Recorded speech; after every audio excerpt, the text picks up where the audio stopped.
আজকে তোমাদের দেখাবো বিকাশ থেকে কিভাবে বিদ্যুৎ বিল পেমেন্ট করতে হয়।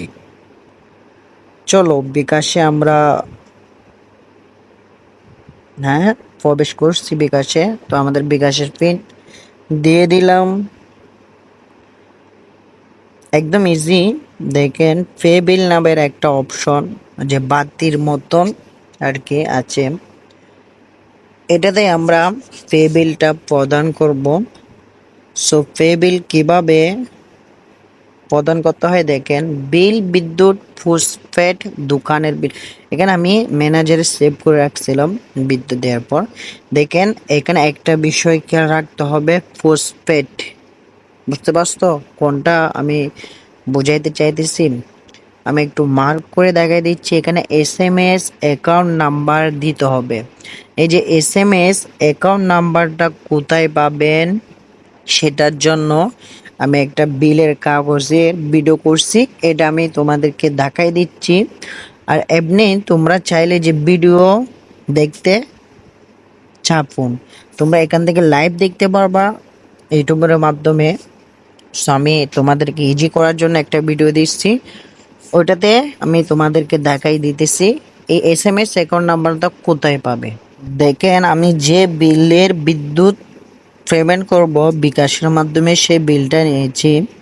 দেখেন চট্টগ্রাম পল্লী বিদ্যুৎ সমিতি 2, এটা হচ্ছে আমাদের বাসার বিল। সো আমি এটা তোমাদেরকে পেমেন্ট করে দেখাবো বিকাশের মাধ্যমে। সো আমাদের খেয়াল রাখতে হবে এই যে SMS অ্যাকাউন্ট নাম্বার কোনটা, এই যে দেখেন গ্রাহক হিসাব নাম্বার 102902, এই হিসাব নাম্বারটা আমাদের এইখানে বসাতে হবে। দেখেন তোমরা যদি চাও ভিডিও দেখতে চাপুন, এখানে ক্লিক করে ইউটিউব থেকে ভিডিওটা দেখে আসতে পারো। সো আমি দেখাই দিয়েছি কোথায়, তারপরও না বুঝলে অবশ্যই দেখবেন যে গ্রাহক হিসাব নাম্বার, এটা হচ্ছে SMS অ্যাকাউন্ট নাম্বার, ঠিক এইটা। চলো আমরা এখানে সিলেক্ট করব আমরা কোন মাসের পে বিল করব। আমরা এপ্রিল সিলেক্ট করলাম, যে অ্যারো চিহ্ন ওইটাতে আমরা ক্লিক করলাম। একটা বিষয় মনে রাখবে, তোমাদের বিলে যত টাকা আছে ওই টাকাগুলো এখানে শো করবে, 6317 টাকা। এটা হচ্ছে আমার বিলের, ঠিক আছে। আমার এপ্রিল মাসে কত টাকা আসছে ওইটা যদি সেম টু সেম মিলে যায় তাহলে কনফার্ম করে, ঠিক আছে, ওকে করে এরোতে ক্লিক করে দিবেন। সো একদম ইজি প্রসেস। দেখেন এই টাকার সাথে তোমার বিলের যে টাকা ওই টাকার মিল থাকতে হবে, আর SMS অ্যাকাউন্ট নাম্বার আর গ্রাহক হিসাব নাম্বার সেম টু সেম থাকতে হবে।